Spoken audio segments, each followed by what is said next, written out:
एक बार की बात है, एक शेरनी ने जंगल में एक बच्चे को जन्म दिया और जन्म देते ही उसी जगह पर वो मर गई। उतने में उधर से कई सारी भेड़ गुजर रही थी।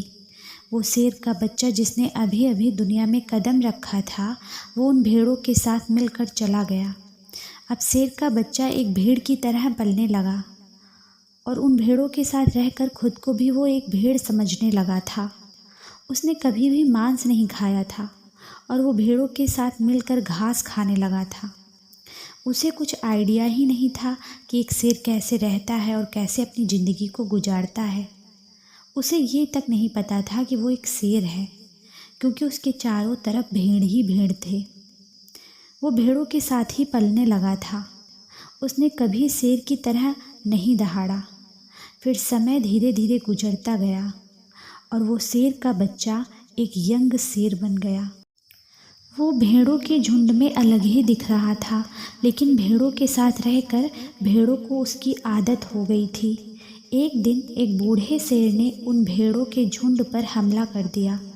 जब उस बूढ़े शेर ने भेड़ों के साथ उस झुंड में एक यंग शेर को देखा तो वो हैरान हो गया। उसने अपनी आँखों पर उसे विश्वास नहीं हो रहा था। उसने देखा कि एक यंग शेर भेड़ों के साथ घूम रहा था। उसने पहले कभी ऐसा देखा नहीं था। वो ये भूल गया था कि वो उन भेड़ों पर आक्रमण करने आया है, उनको पकड़ने आया था। उसने सोचा कि वो उस शेर से बात करेगा और पूछेगा कि ये सब क्या हो रहा है। उस बूढ़े शेर ने भेड़ों के झुंड पर फिर से हमला किया, उस शेर को पकड़ने के लिए। लेकिन भेड़ों ने जैसे ही उस बूढ़े शेर को देखा तो वो सब अपनी जान बचाकर भागने लगे और उन भेड़ों के साथ वो शेर भी अपनी जान बचाकर भागने लगा।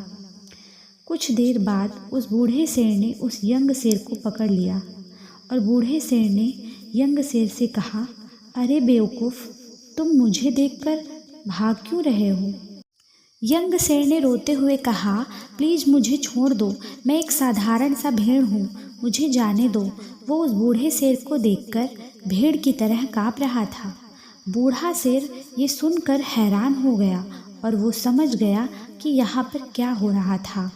वो बूढ़ा शेर यंग शेर को एक नदी के पास लेकर गया।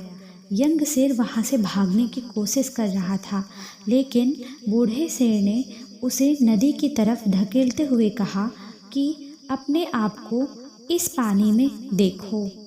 नदी का पानी पूरी तरह से शांत था। बूढ़े शेर ने यंग शेर से कहा कि अपने फेस को इस नदी में देखो और मेरे फेस को देखो, अपनी बॉडी को इस नदी में देखो और मेरी बॉडी को देखो।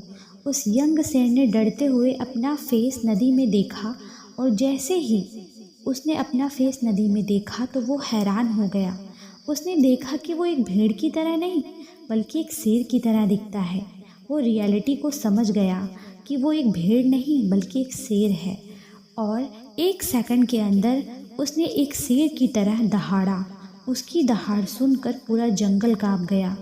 उसने अपने आप को पहचान लिया, अपनी शक्ति, अपनी पावर को पहचान लिया और तभी उसने अपने आप को ऐसी एनर्जी अपने अंदर उसने महसूस की जो उसने आज से पहले कभी नहीं की थी।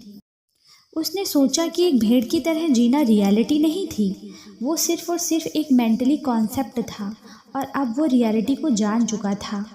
इस कहानी से एक बहुत ही डीप मैसेज निकल के आता है, एक बहुत ही डीप नॉलेज निकल के आता है।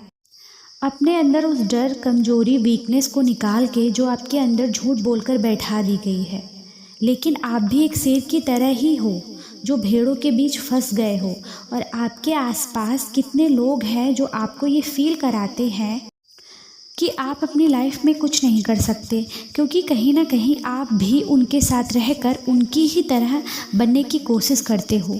आपको इस भीड़ से अलग खड़े रहना है और अपनी पोटेंशियल, पावर, एबिलिटी को पहचानना है। और जिस दिन आप अपनी पावर और अपनी एबिलिटी को पहचान लोगे उस शेर की तरह, तब आपको दहाड़ने से कोई रोक नहीं सकता। दोस्तों, आई होप ये स्टोरी आपको बहुत पसंद आई होगी। तब तक के लिए आप सभी अपना ख्याल रखिएगा और अपने अथक प्रयासों से जीवन में कंटिन्यू डिसिप्लिन के साथ मेहनत करके आगे बढ़ते रहिए। तब तक मिलते हैं नेक्स्ट वीडियो में। Thank you so much.